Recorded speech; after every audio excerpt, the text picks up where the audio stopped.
Bonsoir à tous, bienvenue à une nouvelle conférence pratique dentaire de l'UFSBD. Alors, depuis quelques années, la dentisterie numérique connaît un essor considérable. Par les empreintes optiques, nous pouvons réaliser de la prothèse fixe, on en a souvent entendu parler, mais aussi de la prothèse amovible. Le docteur Gérard Duménil, qui est un omnipraticien, qui a publié de nombreux livres sur l'occluso et les empreintes numériques, va nous expliquer l'apport de l'intelligence artificielle au cabinet dentaire et aussi la notion de jumeaux numériques qui va permettre la production de prothèses amovibles. Cette conférence est en association avec notre partenaire Circle, dont on laissera la parole à la fin pour nous expliquer un peu cette entreprise et les solutions qu'elle propose. Je vous rappelle que vous pouvez poser toutes les questions que vous voulez en appuyant sur l'icône Q et R qui se situe en bas à droite de votre écran. On y répondra soit pendant la conférence, soit à la fin, en fonction de la question. Voilà, Gérard, je te laisse la parole. Bien, merci Xavier. Alors effectivement, ce titre peut paraître un petit peu effrayant. L'intelligence artificielle est quelque chose qui fait un petit peu peur. Le jumeau numérique, c'est quelque chose qui n'est pas très connu. Mais en fait, cet exposé vise à vous présenter l'avancée actuelle dans la dentisterie moderne et qui met en œuvre, en associant les empreintes optiques qui sont faites au sein du cabinet dentaire, l'intelligence artificielle et sous forme de jumeaux numériques dans les logiciels et les outils de production des laboratoires de prothèses. On va commencer quand même par des choses un petit peu plus simples, de façon à aborder en douceur ce sujet. Et on va effectivement évoquer le fait que la caméra optique est maintenant un des nouveaux outils dont nous disposons au cabinet dentaire. Cette caméra est actuellement, si vous voulez, ou ces caméras, parce qu'on dispose sur le marché d'un nombre assez important de caméras, qui ont toutes des caractéristiques tout à fait fonctionnelles, et on peut dire que cet outil est actuellement dans une phase de maturité. C'est-à-dire qu'il n'est pas nécessaire d'attendre encore le prochain outil qui sera encore plus performant, etc., et se priver entre-temps, effectivement, de tous les avantages que cela peut représenter dans notre quotidien. Alors, cette caméra numérique, elle a été développée essentiellement par CEREC, on va dire, dans la pratique quotidienne, mais ils l'ont développée avec une idée qui était de pouvoir faire, dans un temps réduit, préparer la dent, faire l'empreinte, faire la conception de la dent et usiner. Alors, et ceci dans l'espace d'un rendez-vous, et avec, dans certains cas, même une durée qui était annoncée autour d'une heure. Bon, ce n'est pas tout à fait le cas quand on essaye de pratiquer de cette manière, mais c'est vrai que ça a permis à beaucoup de gens de s'équiper et puis de réaliser des prothèses tout à fait convenables. L'exemple que vous avez sous les yeux, c'est la reconstitution ici d'une 35 qui était fortement délabrée, et on a pu, dans la séance, premièrement, la reconstituer avec composite non fibré, tel que c'est la bonne pratique actuellement, préparer la dent, en faire l'empreinte, et rapidement après, alors ça prend 30 à 45 minutes, tout dépend un petit peu de la difficulté de la situation, mais vous voyez des images qui vous indiquent que tout a été fait ici dans la première séance clinique. On fait l'empreinte, on indique sur l'empreinte la position de la limite cervicale, et on passe dans un logiciel de CO. Alors, chez CEREC, c'est quelque chose qui est extrêmement bien organisé, tout est coordonné. Dans notre cas, il faut exporter l'empreinte et passer dans un logiciel complémentaire. Ça peut être le cas, comme c'était ici, avec les empreintes de 3Shape et le système Lyra, ou vous avez d'autres systèmes chez Planmeca ou Carstream qui proposent aussi ces compléments logiciels pour faire la conception de la couronne. La conception de la couronne, on est fortement aidé déjà ici aussi par de l'intelligence artificielle, puisque sans grand talent particulier, eh bien, le logiciel va vous proposer une dent correspondant effectivement à la position de la dent sur l'arcade, et on aura un petit peu de travail pour modifier la forme, l'adapter éventuellement à la situation.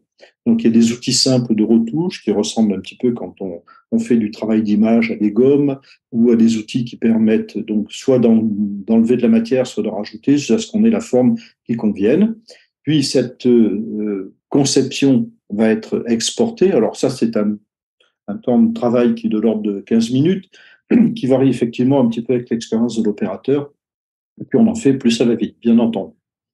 Ensuite, on exporte ceci dans un logiciel qui va positionner là-dedans dans le bloc qui sera usiné et confier ce travail à l'usineuse.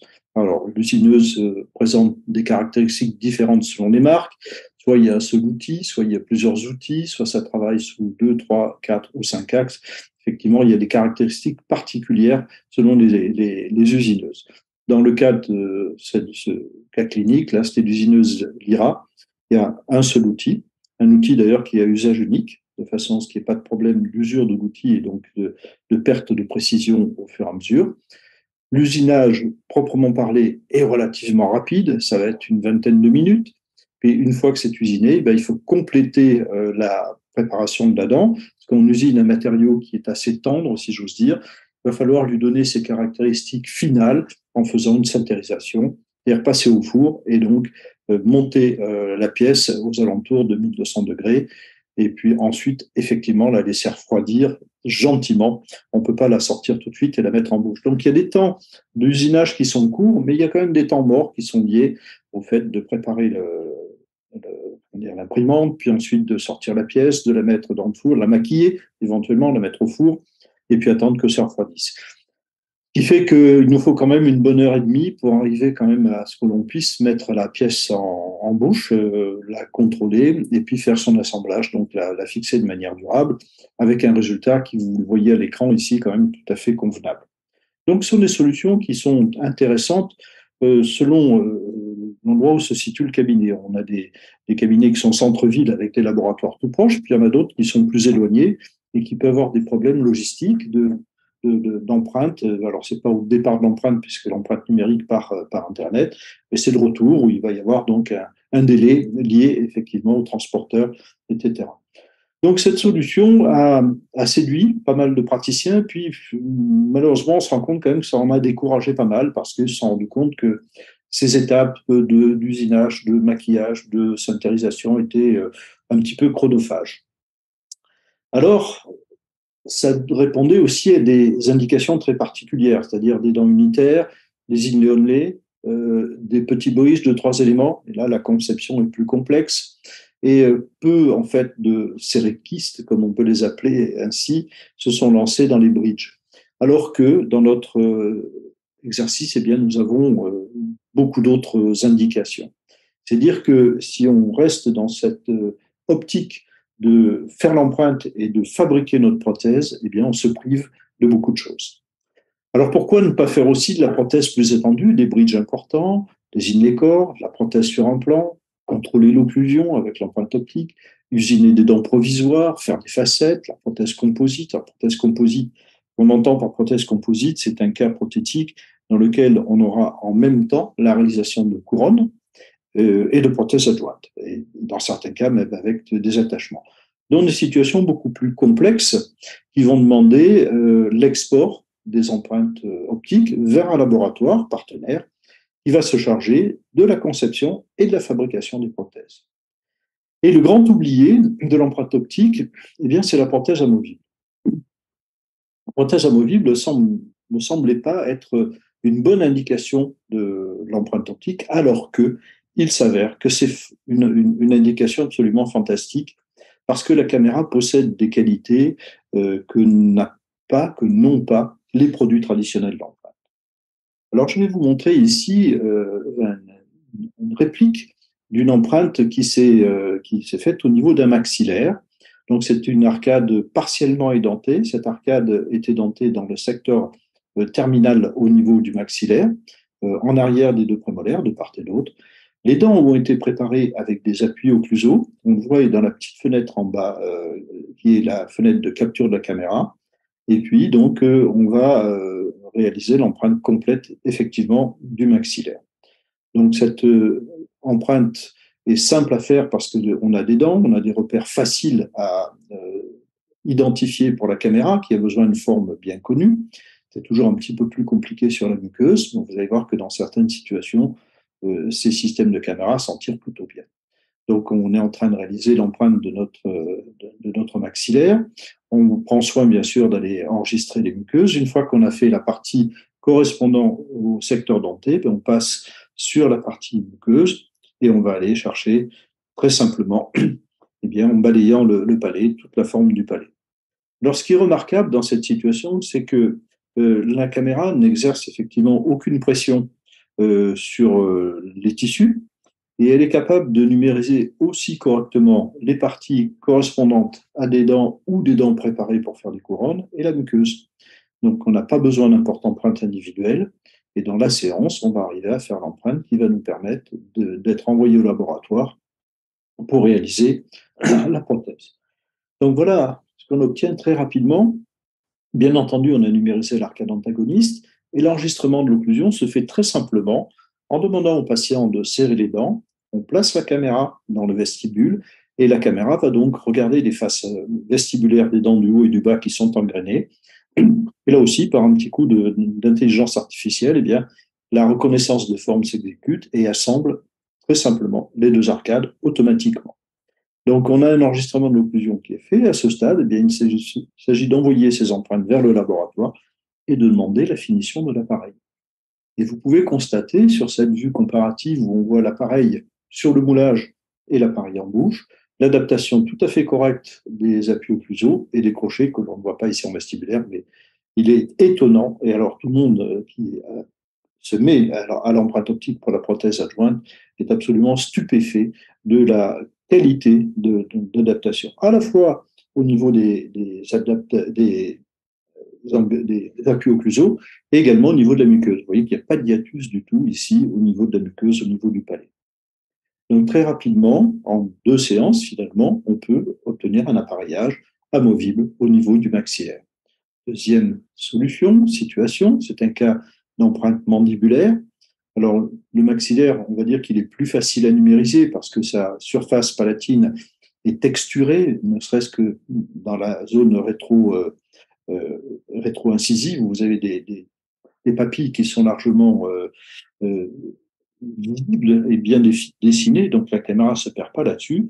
À la mandibule, c'est un petit peu plus compliqué. En général, la crête est plus étroite et la texture est plutôt plus lisse qu'elle ne l'est au maxillaire. Donc, pour réaliser correctement ce type d'empreinte, il faut idéalement, si vous voulez, travailler avec une assistante, c'est mieux, ou si on est seul, eh bien prendre soin de mettre, par exemple, un Optragate qui va rétracter les lèvres.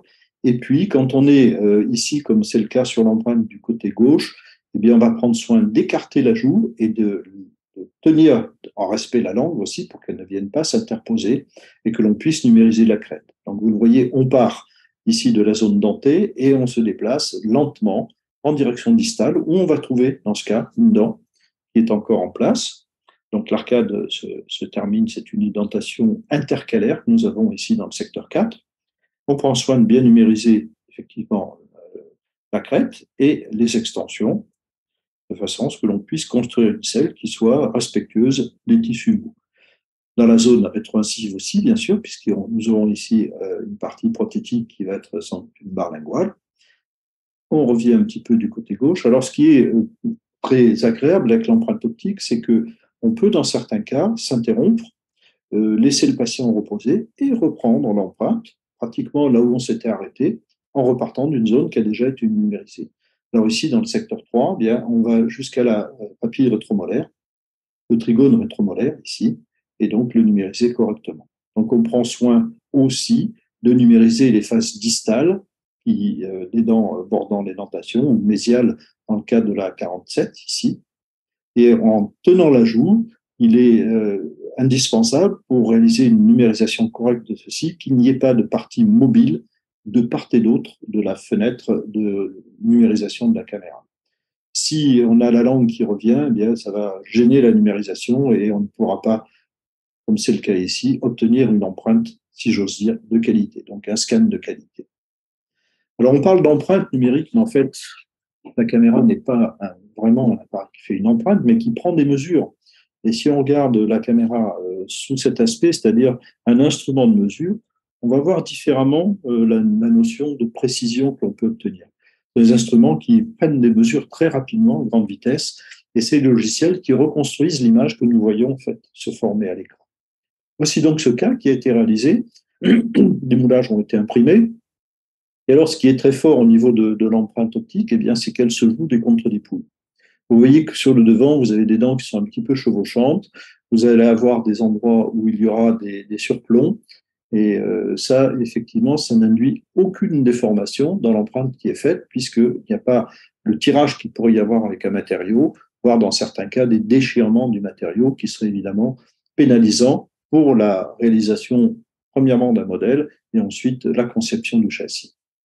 En fait, ces châssis sont conçus tout à fait numériquement eux aussi, sans qu'il y ait d'autres choses à faire que de traiter l'empreinte, l'importer dans le logiciel de laboratoire et sur cette image, eh bien, construire le châssis de manière tout à fait virtuelle dans un premier temps, avant de l'envoyer à la fabrication. Et voilà, donc le retour ici de ce cas clinique, on peut constater la qualité de l'adaptation, que ce soit au niveau rétro-incisif ou au niveau des appuis occlusaux qui ont été définis. La rétention du crochet, en général, est toujours très bonne. Donc la prothèse adjointe partielle, effectivement, est une très bonne indication de l'empreinte optique. Et il faut avouer que c'est quand même quelque chose que l'on continue de faire quand même assez régulièrement. Donc si on a le peur de ne pas avoir d'indication de sa caméra, je vous rassure, entre les couronnes, les petits bridges et l'empreinte, la prothèse amovible, vous avez déjà largement de quoi vous occuper avec cette caméra. Alors on peut se dire, et si ça marche pour l'empreinte partielle, si on s'essayait la prothèse adjointe complète, pourquoi pas? Alors la prothèse adjointe complète, c'est évidemment un petit peu plus compliqué, parce que quand on a de la prothèse partielle, il reste des dents, et on démarre facilement l'empreinte depuis les dents. Pour la prothèse adjointe complète, c'est un petit peu plus compliqué, surtout à la mandibule, où il faut partir de la partie antérieure. Vous voyez se dérouler ici sous vos yeux une empreinte d'une arcade mandibulaire.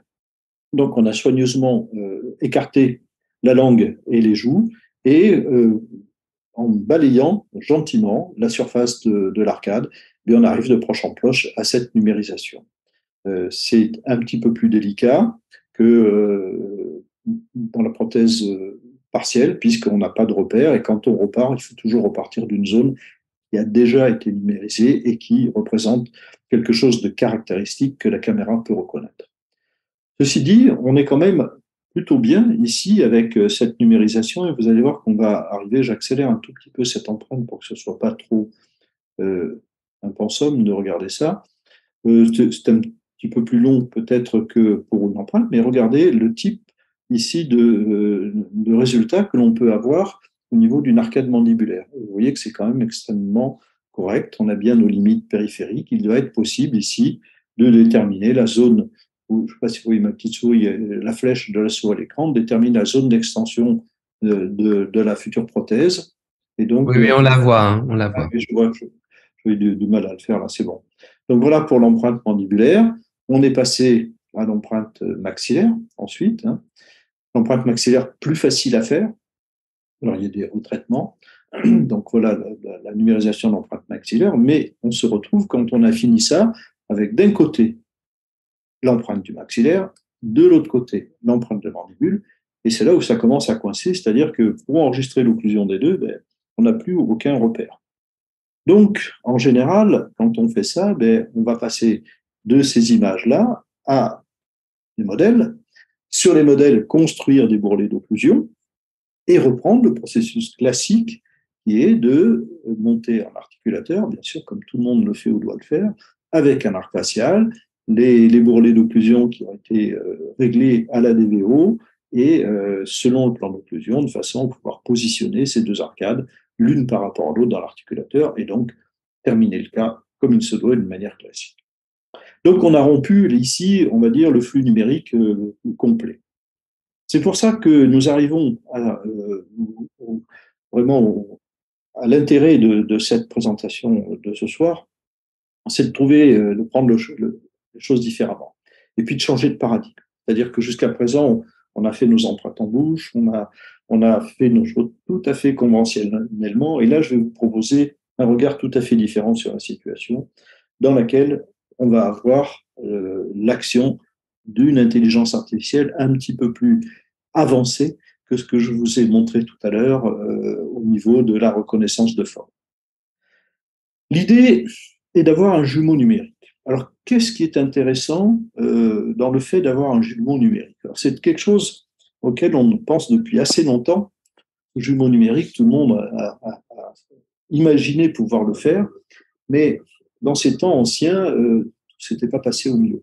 Il y a des choses qui se sont retournées contre nous.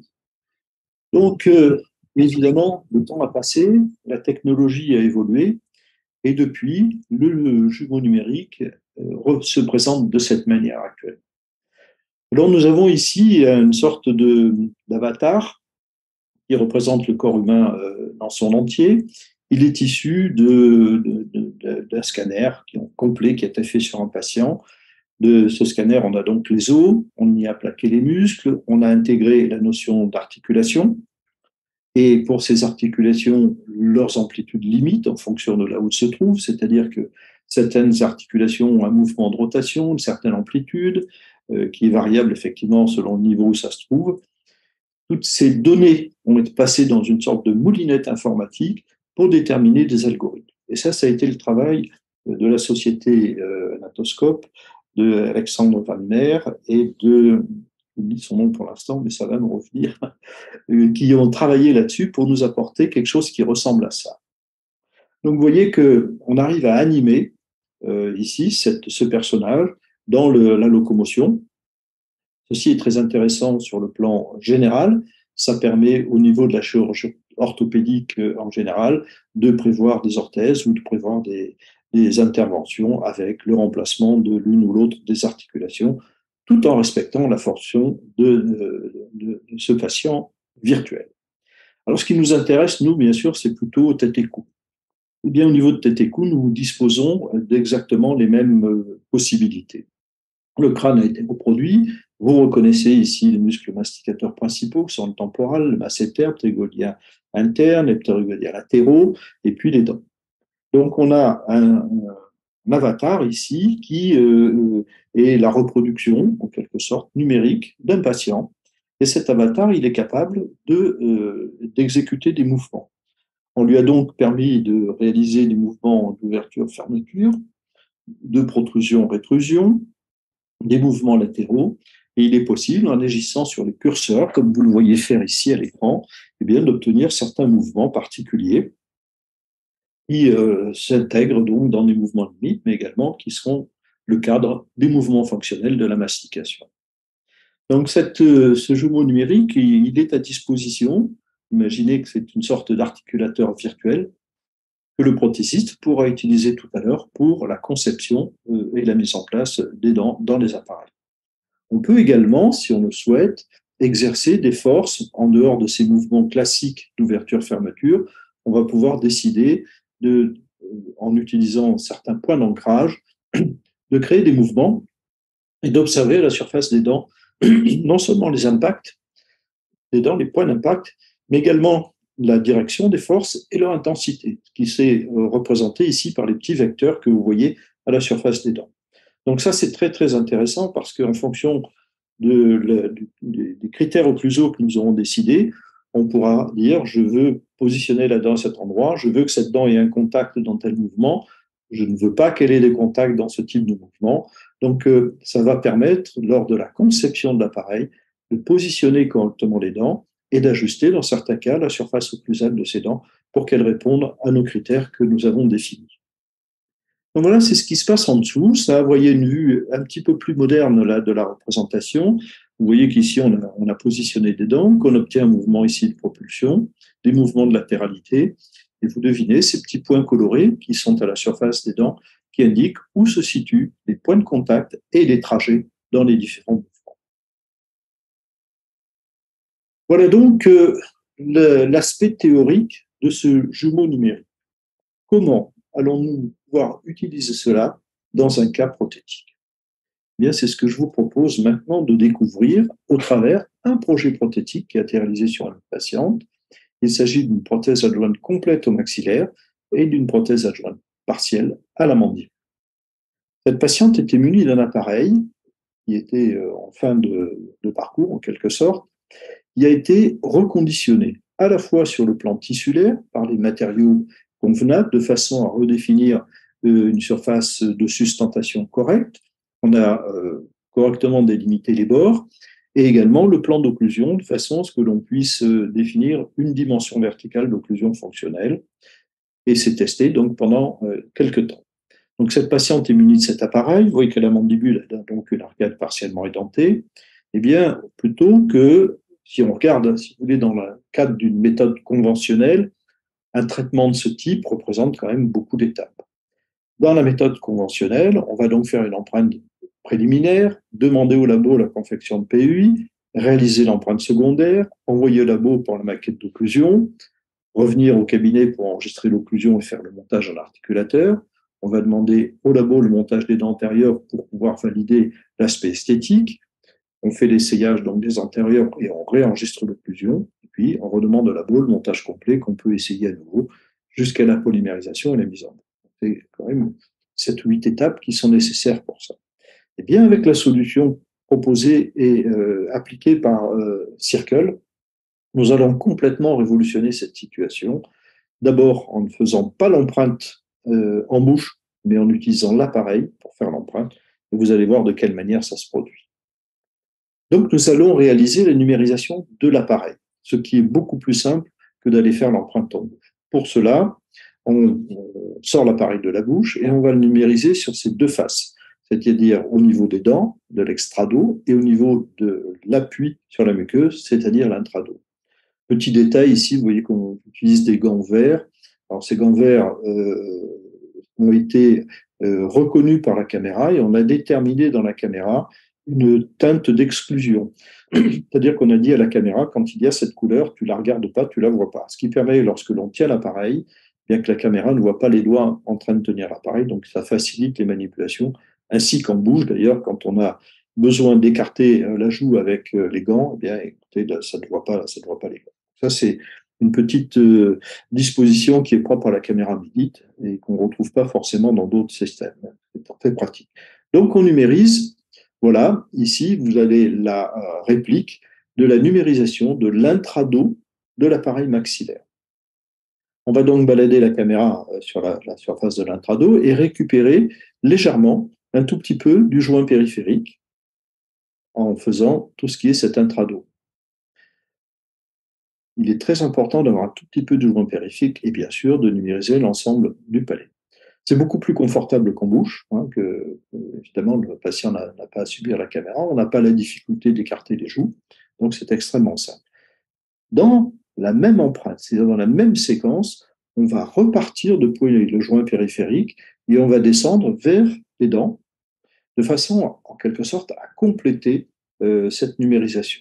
Et nous allons ici, en très, très peu de temps, disposer de l'appareil dans son intégralité, le dedans et le dessus de l'appareil. C'est quelque chose qui est très simple à faire. On peut faire exactement la même chose si c'est un appareil mandibulaire. Et très rapidement, donc, voilà ce qu'on obtient. Donc cet appareil va nous... Il faut bien commencer, donc tu veux bien répéter, il faut bien commencer par le du joint et on va vers les dents. Hein. Alors, on commence par l'intrado et on récupère la limite du joint périphérique. Et pour continuer l'empreinte, ensuite, on repart du joint périphérique qui a été numérisé et on va vers les dents. L'ordinateur, ce sera son repère, ce sera ça. Et donc, c'est comme ça que le logiciel peut faire sa corrélation entre l'intrado et l'extrado de l'appareil. OK. Voilà donc la numérisation de l'arcade mandibulaire qui ressemble à ce que vous avez vu tout à l'heure puisqu'il s'agit d'une prothèse amovible, on va dire tout à fait conventionnelle, avec une zone relativement importante édentée dans le secteur antérieur. Vous voyez que la caméra se débrouille très très bien, il y a une sorte de structure là dans cette zone. Et on aboutit très rapidement là aussi à une empreinte qui est tout à fait correcte. Dans les dents mandibulaires, bien sûr, on a aménagé les appuis occlusaux pour le futur châssis qui va compléter les édentements. Il nous reste à enregistrer une chose un petit peu particulière. On va repartir les dents maxillaires des incisives et sortir la caméra de la bouche. On va passer donc au-dessus de la lèvre et venir numériser le nez. Alors ça, c'est tout à fait inhabituel. Vous allez voir à quel point ça va être utile dans quelques instants. Donc, on essaye d'aller le plus loin possible, de façon à ce qu'on ait une forme tout à fait reconnaissable au niveau du nez. Donc voilà, cette image très particulière qui s'ajoute en fait aux autres images. L'enregistrement de l'occlusion est des plus simples dans ce cas, puisque nous avons en bouche un appareil maxillaire qui est donc réglé déjà à la DVO, les dents mandibulaires qui sont en place. Donc, on demande à la patiente, dans ce cas-là, une patiente de serrer ses dents, et on va balayer les surfaces latérales des dents maxillaires et mandibulaires en engrainement, de façon à ce que la corrélation des deux arcades puisse se faire tout à fait automatiquement. Et dans notre logiciel, voilà en fait le recueil d'informations qu'il a été nécessaire d'avoir, l'appareil du haut sur ses deux faces, l'arcade mandibulaire. Si on a un édentement à la mandibule, eh bien on fait l'appareil mandibulaire sur ses deux faces aussi. L'enregistrement de l'occlusion, que l'on fait bien sûr de part et d'autre pour avoir le maximum de stabilité. Et cette image tout à fait étonnante du nez. Donc voilà comment ça se présente dans l'interface du logiciel. On peut faire apparaître ou disparaître les diverses empreintes et vous voyez que le haut et le bas se corrèlent et puis que on va pouvoir, en corrélant la position des incisives mandibulaires, repositionner le nez par rapport à l'arcade maxillaire. Donc tout s'emboîte, j'ose dire. C'est une sorte de poupée russe où toutes ces choses s'emboîtent. On peut également, ici, vous le voyez, imprimer un modèle et nous voyons que grâce à la capture de l'intrado, on va avoir ici l'arcade maxillaire qui est reproduite dans un moulage. Et comme on a enregistré l'occlusion avec l'appareil en place, eh bien, il est possible de repositionner l'arcade maxillaire par rapport à l'arcade mandibulaire.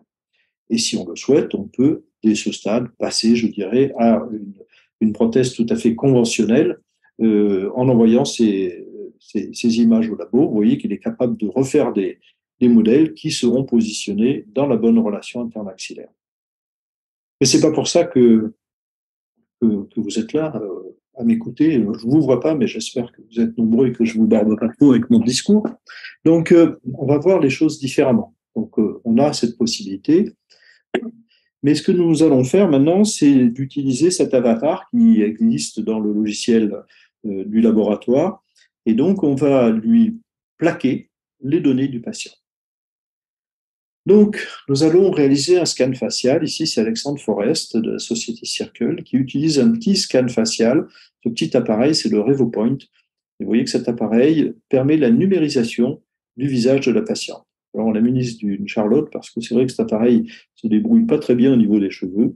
Et vous voyez qu'en temps réel, on obtient ici, sur l'ordinateur qui gère ce scan facial, la reproduction du visage du patient. Un petit peu de post-traitement est nécessaire pour affiner l'image. Alors, au niveau du scan facial, il existe plusieurs systèmes. On a le RevoPoint, ce petit dispositif fonctionne plutôt bien. Il coûte de l'ordre de 700 €, je pense. Donc, on arrive avec ce système à avoir une capture faciale tout à fait correcte. Mais on peut également, avec nos smartphones modernes, réaliser ce type de capture faciale. Donc, les appareils de dernière génération sont capables de réaliser ça avec soit les caméras tridimensionnelles ou les nouveaux scanners LIDAR. De toute façon, les applications dans ce domaine ne font que se développer quotidiennement. Donc, on exporte les données de ce scan facial. Vous avez ici des exports qui sont faits dans le format STL. On a bien de la tridimensionnalité. Eh bien, par rapport à ce scan facial, nous allons plaquer le nez, puisque ce sont les images qui se ressemblent. On va pouvoir donc superposer le nez, et quand on superpose le nez, eh bien, on sait où se situent les arcades dentaires par rapport au reste de la face. C'est un petit peu si on utilisait, de la même manière qu'on utilisait un arc facial qui positionne en fait le maxillaire par rapport au reste des éléments anatomiques. Il faut tout de suite préparer un bon de commande. Et dans le système Circle, c'est extrêmement simple puisque nous avons une interface logicielle qui est basée sur le web. Vous allez voir que donc, en quelques clics, on va demander au niveau du maxillaire un appareil complet, au niveau de la mandibule, un appareil partiel. On va choisir des teintes, on va définir dans les fichiers qui auront été envoyés tout à fait simplement vers l'interface Circle, valider les empreintes et soumettre donc ce plan de traitement. C'est à la fois un bon de commande, mais également, bien sûr, un plan de traitement. Donc, ce sont des actions très, très simples qui permettent, une fois qu'on a corrélé les empreintes de la bouche du patient, le scan facial, et ici, de demander le plan de traitement. Il y aura toujours avec le labo des retours de l'avancement du travail, et donc des validations seront demandées chaque fois que ce sera nécessaire. Alors, qu'est-ce qui va se passer au niveau du labo? Eh bien, au niveau du labo, dans l'articulateur virtuel, on a cet avatar numérique qui va être capable de guider le positionnement des dents, c'est-à-dire que le prothésiste va avoir par le logiciel une proposition de position des dents qu'il pourra arranger en fonction de ce qu'il voit à l'écran, décider que cette dent doit toucher un peu moins, donc la descendre, ou abraser la face occlusale. Enfin, toutes les interventions humaines sont possibles après que l'intelligence artificielle ait fait des propositions. L'intelligence artificielle est là pour faire gagner du temps dans la conception prothétique, mais ne se substitue pas complètement, bien sûr, à l'action humaine et de certaines prises de décision. Alors, quand on enlève la face du patient, ben, on peut repositionner les moulages dans quelque chose qui nous est plus familier, c'est-à-dire cette image d'articulateur. Nous voyons que les dents sont positionnées correctement par rapport au centre de rotation, puisque quand on a placé le nez en place sur le visage 3D du patient, on sait à quelle distance on se situe des centres de rotation. Et là, la conception va donc pouvoir commencer. Et vous reconnaissez le cas ici, avec en haut une arcade complètement édentée et partiellement édentée à la mandibule. Donc, ça veut dire que cette prothèse, cette proposition peut se faire par rapport au plan de référence qui nous intéresse. Le plan sagittal médian, la position par rapport à la ligne pupillaire, l'orientation dans ce sens. Puis, dans le sens transversal, on va repositionner ici notre future prothèse, le projet prothétique, et nous positionner par rapport au plan de Camper, qui est l'orientation du plan d'occlusion dans ce type de prothèse. Vous voyez que nous disposons là de repères très importants. On va donc pouvoir aussi simuler le sourire avec l'apparition ici de l'appareil dans le masque facial. Tout ceci sont des sortes de calques, des couches numériques sur lesquelles on peut jouer en transparence. Vous voyez, si ici j'ai une certaine transparence, je reviens ici, on applique la surface et donc les dents disparaissent derrière les lèvres pour voir l'aspect que ça peut donner. On aura également ici la possibilité de définir la ligne du sourire, la repositionner au niveau de la maquette prothétique, donc du futur projet. Et on a également ici une vue transversale qui nous donne une idée de la façon dont la prothèse soutient la lèvre et donc maintient le profil de la patiente. Donc, les diverses phases de conception avancent au niveau labo, la conception du châssis, que l'on voit ici en tant que projet, avec une vision plus réaliste ensuite dans la représentation. Et bien sûr, toutes ces informations sont soumises aux praticiens avant le passage à la fabrication. C'est-à-dire qu'il y a une totale interactivité entre le laboratoire et le cabinet pour prendre les décisions qui sont à prendre, valider effectivement si l'aspect esthétique convient. On peut imaginer même de présenter certaines images aux patients pour voir si ça lui convient. C'est un petit peu plus compliqué là, dans certains cas qui voient ces images de scan faciaux, mais ce n'est pas interdit de le faire. Donc, nous sommes toujours dans notre interséance, c'est-à-dire qu'il y a eu au niveau du cabinet une seule séance dans laquelle on a pris une foule d'informations et pour l'instant, le patient n'est toujours pas revenu. Donc, une fois que ces données ont été validées, ça passe, si j'ose dire, en production. Et nous allons passer de cette vision tout à fait virtuelle de la situation à l'aspect réel qui revient au cabinet au bout d'une dizaine de jours ouvrés si j'ose dire, donc on va dire 15 jours d'interséance logicielle pour arriver donc à la fabrication des deux appareils. C'est dire que l'on peut passer donc la journée des empreintes à la journée de pause sans autre séance clinique. Donc une longue séance clinique, mais un résultat immédiat concernant la fabrication des prothèses, avec une adaptation tout à fait parfaite au niveau de la bouche. Je peux vous assurer que dans ce cas, il n'y a eu que très très peu de retouches en bouche nécessaires par rapport à l'intégralité du cas et un confort et un sourire de la patiente tout à fait qui nous récompense de ces efforts que nous avons fournis. Donc voilà, on a fait le tour à peu près de cette, je pense être dans les délais, mon cher Ouais. Xavier. Euh, quand tu prends le nez, il faut aussi qu'on voit les dents. Et il est indispensable de partir des dents. Donc, en fait, il faut demander de sourire un petit peu, en fait, c'est ça? Oui, ben, il faut faire une rétraction. On peut mettre éventuellement une octaguette ou quelque chose il est indispensable que les dents soient corrélées puisque c'est ce qui va permettre de positionner le nez par rapport aux dents. Ouais. Donc, des incisives, on prend quelques incisives. Pas forcément, on n'a pas besoin de la face vestibulaire entière, mais il faut au moins tous les bords libres, et puis on va dire les 2 tiers de la face vestibulaire. Puis ensuite, on peut passer au-dessus de la lèvre et remonter pour aller numériser le nez. Toutes les caméras sont capables maintenant de faire ce type de numérisation. La limitation peut venir dans le nombre de scans que l'on peut faire au niveau d'un enregistrement.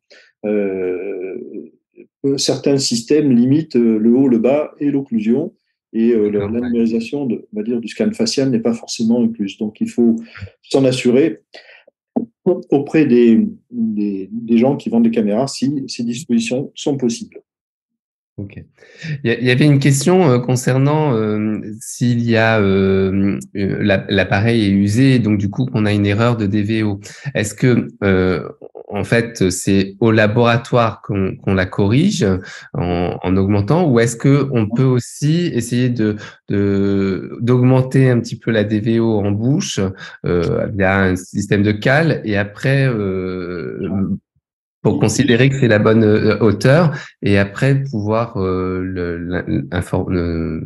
la considérer comme informée. Non, la bonne pratique, c'est de la faire au cabinet et de la valider. C'est-à-dire qu'on peut, si c'est un vieil appareil, eh bien, il suffit de rajouter de la résine en face occlusale des dents et de réaliser cette augmentation de dimension verticale en bouche. Et on peut se rendre compte ainsi de l'aspect justement de cette augmentation. C'est un petit peu compliqué dans cette situation où on veut faire finir direct, de laisser au labo le soin de déterminer cette dimension verticale parce qu'il va lui manquer des informations. Donc, on peut, imaginons, mettre un bourrelet de résine par-dessus les dents. Éventuellement, on vaseline la surface des dents pour pouvoir le garder à des fins de test et puis le retirer, que le patient reparte avec son ancienne prothèse à laquelle il est habitué. Mais il faut que l'information soit faite au niveau du cabinet. Et bien sûr, on enregistrera l'occlusion avec ce bourrelet en place au moment de façon à positionner correctement les deux arcades.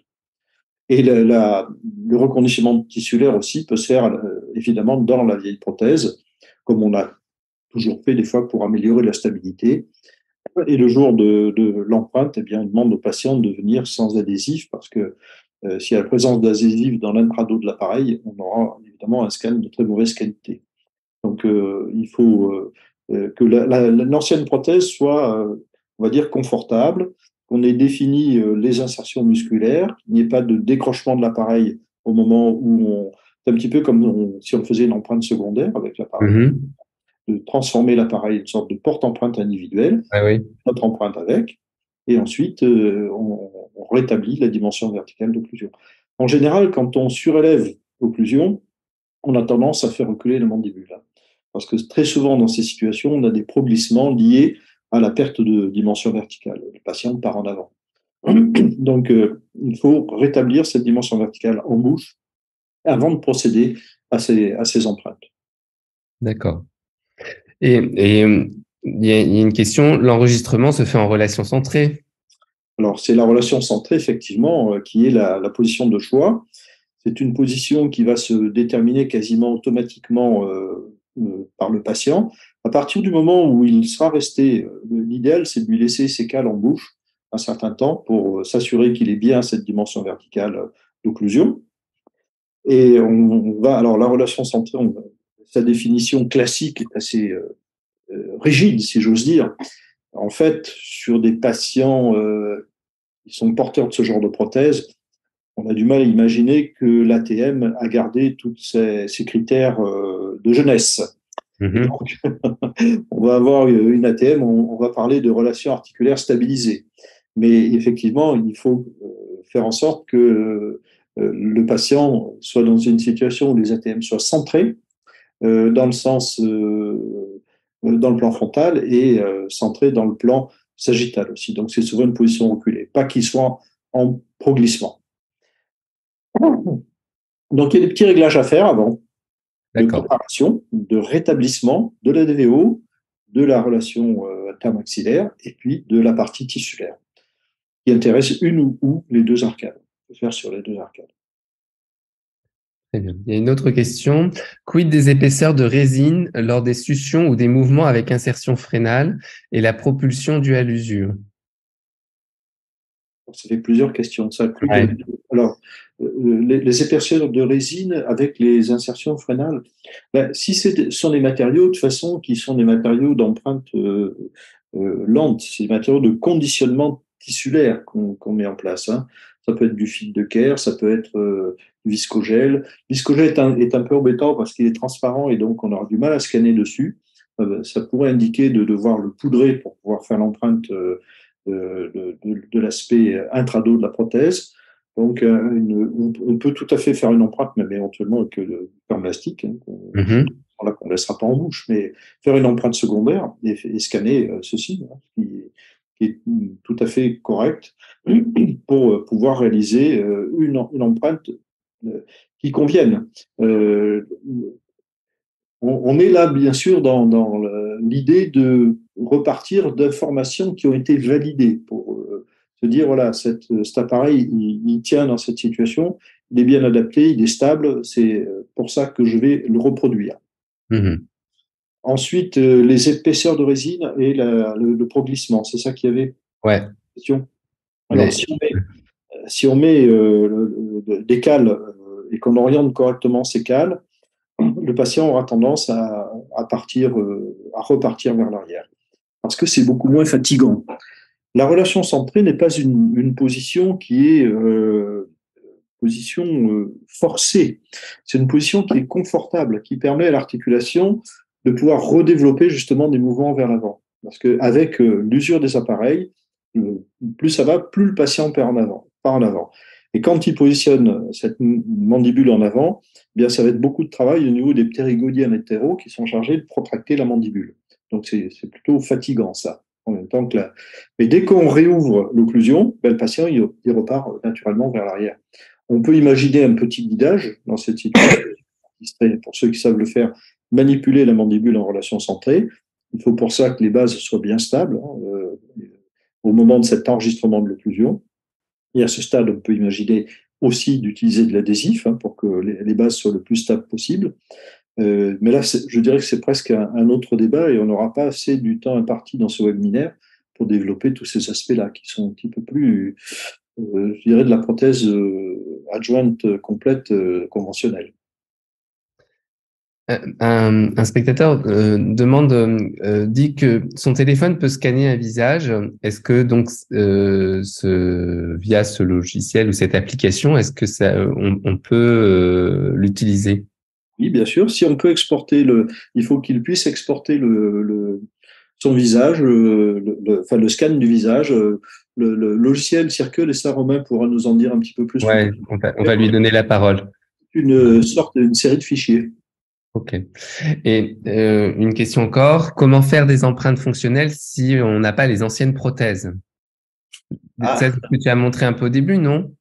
Oui, ben voilà, on peut faire on va repartir à ce moment-là, mais on va être obligé là de repartir dans la technique classique. On peut faire les empreintes en bouche, effectivement, en tirant bien sur les joues de façon à faire des empreintes optiques. Visualiser les insertions musculaires. Ouais. Ensuite, il faudra passer par des cires d'occlusion, bien entendu. Et c'est sur ces cires d'occlusion qu'on enregistrera en bouche la DVO et la relation intermaxillaire. Et ensuite, le processus peut se faire effectivement à partir de ces données.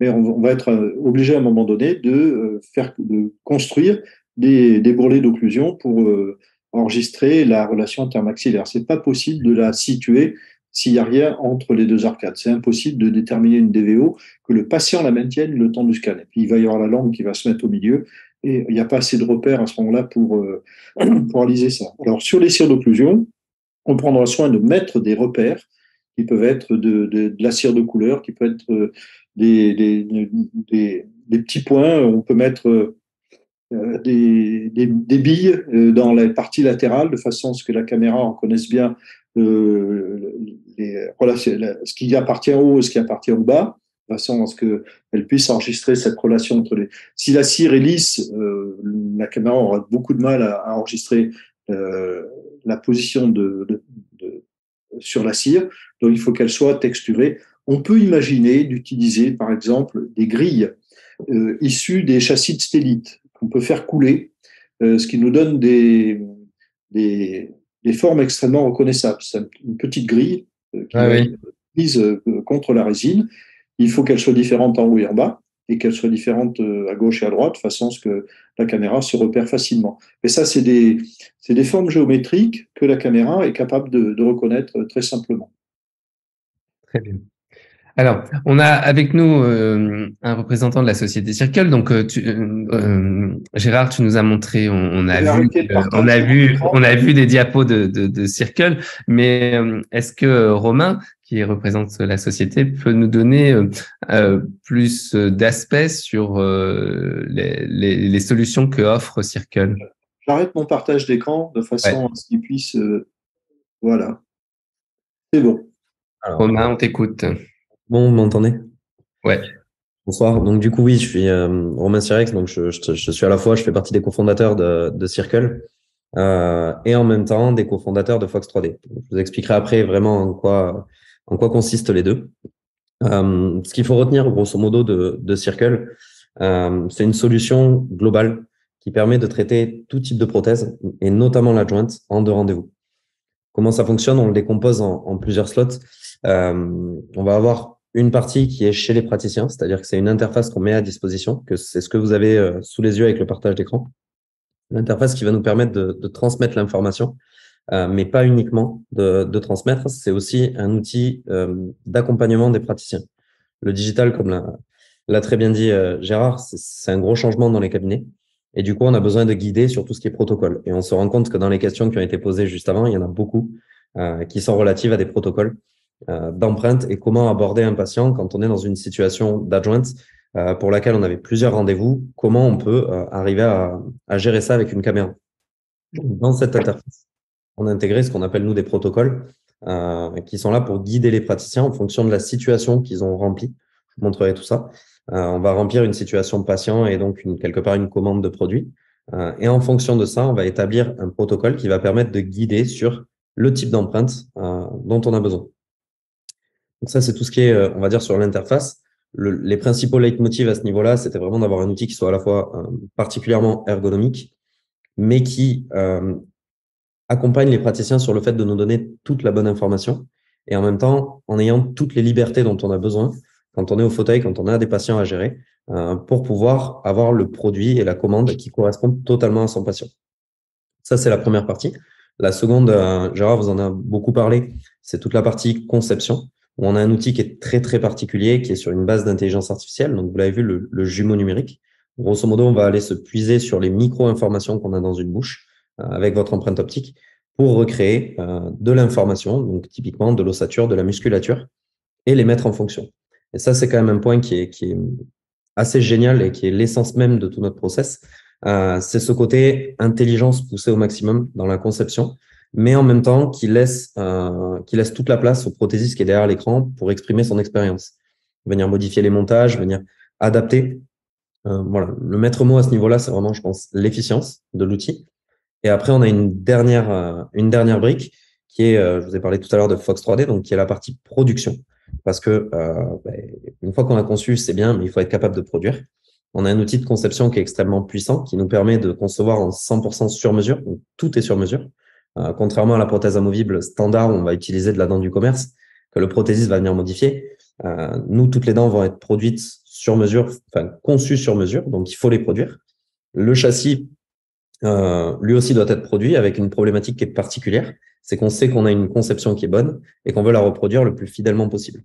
Et ça peut paraître bête, mais aujourd'hui, on a fait énormément de tests de comparaison et les technologies typiquement de coulée ou de fusion additive ne nous permettent pas d'avoir assez de résilience pour pouvoir intégrer ça dans nos process. Donc, on a choisi au niveau des châssis, quand on parle de châssis, de les usiner en titane. C'est quand même la technologie qui nous permet d'avoir le plus de précision. Et puis, petit astérix, je pense que vous savez que le chrome cobalt a été classé CMR, donc cancérigène, mutagène et nocif pour la reproduction.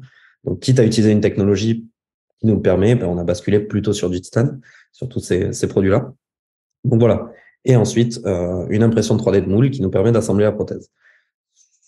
Là où je voulais en venir, c'est grosso modo ces 3 blocs. On a vraiment une interface qui est ergonomique et qu'on va voir de suite à la disposition des praticiens. On a une intelligence très particulière dans la conception qui nous permet d'aller très très loin et de simuler des mouvements et donc du coup d'appréhender mieux ce qui va se passer le jour de la pose. Et après, on a une production qui, elle, pardonnez-moi les termes, mais se doit d'être absolument bête et méchante, c'est-à-dire extrêmement rigoureuse. On a conçu quelque chose qui va, il faut qu'on reproduise exactement le même. Et c'est pour ça qu'en fin de process, on fait ce qu'on appelle de l'échantillonnage, qui se fait beaucoup dans l'industrie. C'est-à-dire que les produits qui sont fabriqués sont rescannés et comparés à la conception initiale. Ça peut paraître très bête, mais si vous saviez la divergence qu'on peut avoir entre une conception et un produit expédié en cabinet, c'est assez énorme. Voilà. Du coup, l'interface. Alors, vous l'avez vu très, très rapidement dans la vidéo tout à l'heure de Gérard. Le fonctionnement de cette interface, il va être relativement simple. On va avoir un espace avec les traitements en cours du praticien. Où il va pouvoir retrouver tout ce qui est en cours de traitement avec des icônes pour chaque produit et un flux d'avancée du cas, donc avec toutes les étapes. C'est-à-dire, la première étape, une fois que le traitement est validé, c'est un sas de validation. C'est-à-dire que nous, on va s'assurer que tous les fichiers sont bien présents dans la commande et que la commande correspond bien au fichier. Une fois que c'est validé, on prend le traitement en charge et après, on a toutes les étapes petit à petit entre conception, export de conception, production des différentes parties. Parce qu'en fait, quelque part, on peut voir ça un petit peu comme un produit en kit. On va fabriquer les dents d'un côté, on va fabriquer le châssis de l'autre, on va fabriquer les moules qui nous servent à assembler la prothèse et ensuite tout converge pour créer une prothèse. Donc, comment ça fonctionne? Je vous ai parlé de mes traitements. Les 2 autres, c'est simplement de l'archivage par simplicité pour les praticiens. Mais on va venir créer une nouvelle commande, éditer une référence patient, on va mettre test, et on va avoir le choix entre plusieurs catégories de prothèses. Donc, le dentoporté, l'amovible, l'implantoporté. Aujourd'hui, on est plutôt focus sur l'amovible. C'est ce qui fait quand même l'essence à la base de notre solution. Je parlerai rapidement du dentoporté parce qu'en fait, un des grands intérêts de notre solution, c'est d'être capable non seulement de traiter de la prothèse adjointe en 2 rendez-vous, mais de la combiner avec de la prothèse conjointe ou de la prothèse implantaire et on arrive à gérer l'intégralité des prothèses également en 2 rendez-vous. Donc, en amovible, on va reprendre un traitement un petit peu comme celui qu'on a vu tout à l'heure. On va venir choisir renouvellement pour le complet du haut, typiquement. Donc, le complet, on peut choisir d'y mettre ou non un châssis en titane. On vient faire en 2 clics simplement matérialiser la prothèse en haut. Ensuite, en bas, on peut rajouter un state. Donc, vous voyez, on a du chrome cobalt, du PIC et du titane. À savoir que le chrome cobalt, aujourd'hui, on ne le propose, pour ainsi dire, plus. Voilà, on n'a pas les résultats escomptés. C'est trop dommage quand on a un matériau qui est bien meilleur à côté. Donc, on va constituer le bas. Le PIC, c'est quoi? Le PIC, c'est du polyéthylène, éthylène. Je ne me rappelle plus la formule. C'est un matériau qui est beige. Qui permet donc qui est pas métallique et qui permet de venir en substitut du métal aujourd'hui. C'est notamment intéressant pour des patients qui ont des problèmes d'allergie à tout ce qui est métallique et c'est un matériau qui est plus souple quand même que le métal, donc il peut permettre de préserver des dents mobiles, voilà, ce genre de choses. Ça a aussi de l'intérêt. On le propose. Donc idem, on en était là. On vient rajouter typiquement, et c'est ça qui est intéressant. Je vais pas m'étendre dessus, mais on peut venir rajouter par exemple une prothèse fixée en bas, et du coup avoir un plan de traitement qui est extrêmement complet. On n'a plus qu'à rajouter les moignons qui sont taillés, on valide. Le logiciel va automatiquement nous demander si les 8 sont manquantes, parce que c'est quand même extrêmement régulier dans ce type de cas. On parlait tout à l'heure de comment on gère un patient quand on n'a pas de prothèse dans la bouche. Et on est de suite parti sur le patient où on n'a pas de prothèse, mais où on n'a pas non plus de dents. Donc, qui nécessite celui-là un enregistrement et de passer par des cires. Il y a un patient intermédiaire entre les deux. Parce qu'avant de plus avoir de dents, en règle générale, on a des patients qui ont des dents, mais délabrées, à qui on prévoit des extractions. Et du coup, on a cette petite option dents à extraire qui nous permet de venir simuler les extractions. Donc, on a un outil qui est très puissant dans le logiciel à ce niveau-là, qui permet de prendre les empreintes avec un patient denté. Ça nous permet d'avoir un calage qui est certes souvent approximatif parce qu'on a des dents qui ont tendance à être mobiles, mais on a quand même un calage. Et on va venir, nous, de notre côté, en conception, simuler l'extraction de ces dents et créer des provisoires. L'avantage, c'est que le jour où le patient vient se faire extraire les dents, il repart avec une paire de provisoires en bouche qui est totalement adaptée à sa situation. C'est-à-dire qu'on va très légèrement dégager les zones d'extraction.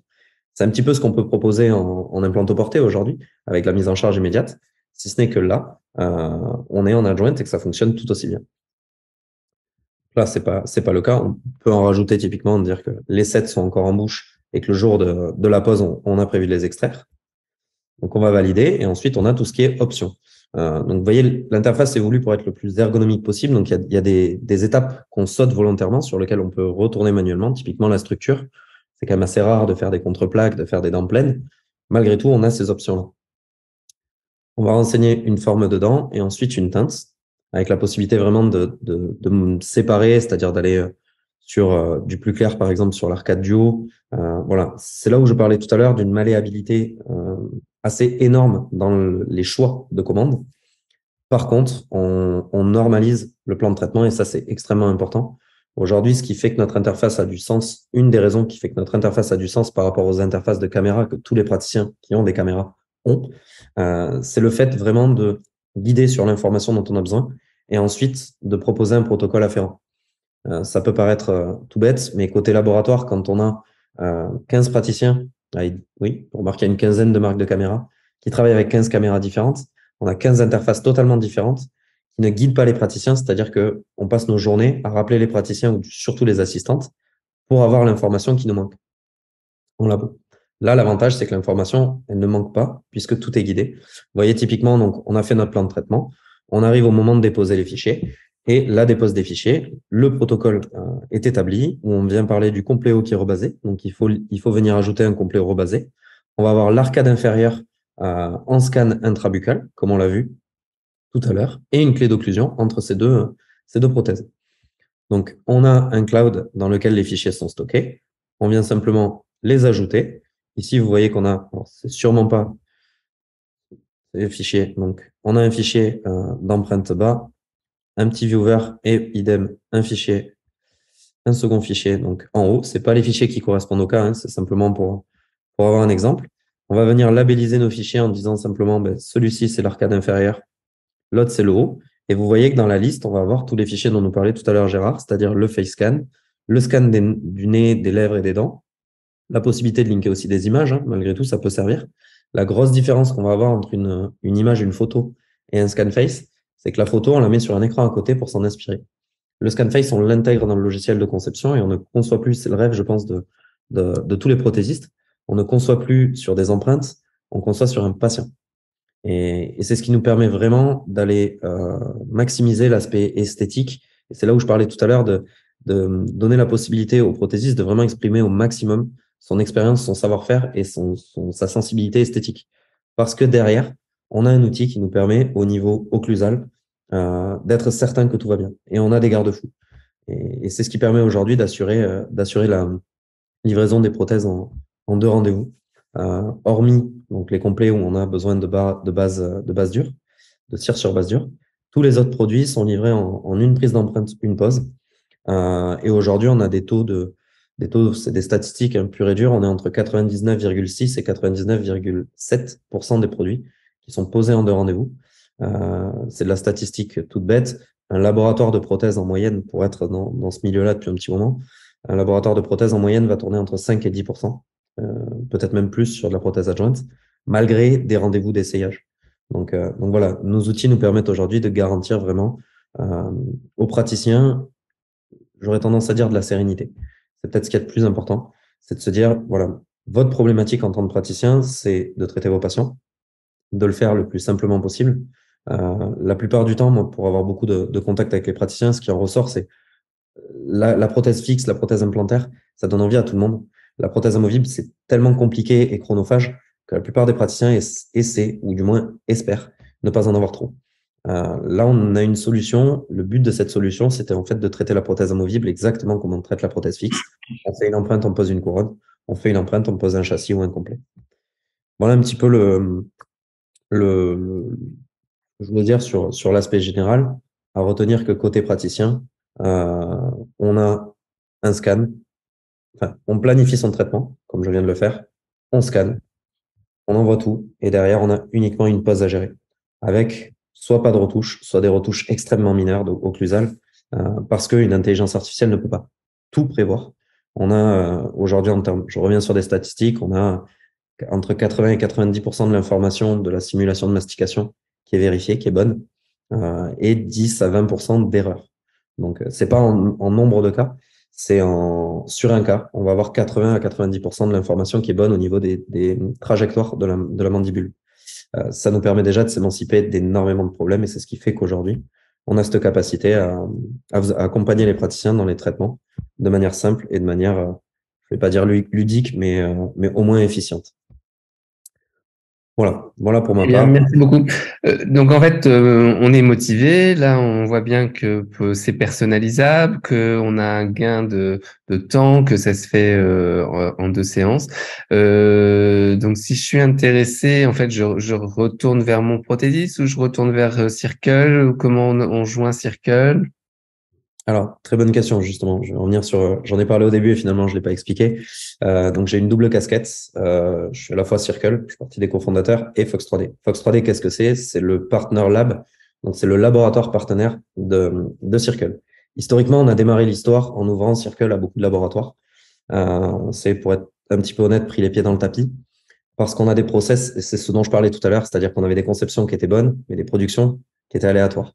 Donc, on a choisi de centraliser sur un acteur qui est capable de respecter toute la partie protocole. Et puis, ce premier acteur, pour être très honnête, quand on va voir un laboratoire et qu'on lui propose de faire de l'adjoint, mais qu'il y a des machines d'usinage titane, il y a beaucoup d'investissements, on a eu des freins. Donc, on s'est dit, à un moment, il faut que quelqu'un y aille. On a créé le premier centre de conception et de production qui s'appelle Fox 3D, tout simplement parce qu'on est convaincu. Alors, c'est pas Circle, c'est indépendant, mais moi, en tant que personne, je suis complètement convaincu de ce process et de sa fonction. Tant et si bien qu'en fait, aujourd'hui, cet embryon en France se développe et qu'on est en train on devrait lancer les États-Unis en janvier et encore d'autres pays derrière. Donc, une chose aussi qui est très importante, c'est on produit la prothèse de chaque pays dans le pays. Donc voilà, en France, on produit en France. Donc, par rapport à la question de base, je suis praticien, je suis intéressé. Vous avez donc l'URL. Alors là, j'étais sur une URL de démonstration pour vous faire le cas. L'URL, on va être sur app, donc app.circle.dental. On peut aussi tout simplement se rendre sur le site de circle.dental et il y a une inscription à faire. C'est une inscription qui est bien sûr sans engagement et uniquement fiche contact. Ça va nous permettre de reprendre contact avec les praticiens, déjà de faire un petit tour. Encore une fois, on a un fonctionnement qui est différent de ce que peuvent vivre les praticiens au quotidien. Donc, on prend le temps d'expliquer. S'il y a besoin de faire, comme on le fait là, une prise en main à distance, de montrer le fonctionnement de l'interface, on le fait. Il y a un vrai accompagnement humain autour de cette solution. Et voilà comment ça fonctionne. On active l'interface et puis après, le praticien est en autonomie avec toujours l'appui quand il en a besoin d'un service d'une hotline. Mais voilà, il a son interface et après, c'est totalement open. Parfait. Je crois que ça répond à la question. Écoutez, je vous remercie à tous les deux de nous avoir fait ces démonstrations. Donc, pour les spectateurs, n'hésitez pas si vous êtes intéressés à vous rendre sur les sites comme on vous l'a annoncé. Je vous remercie et puis je vous souhaite à tous une bonne soirée. À bientôt. Au revoir.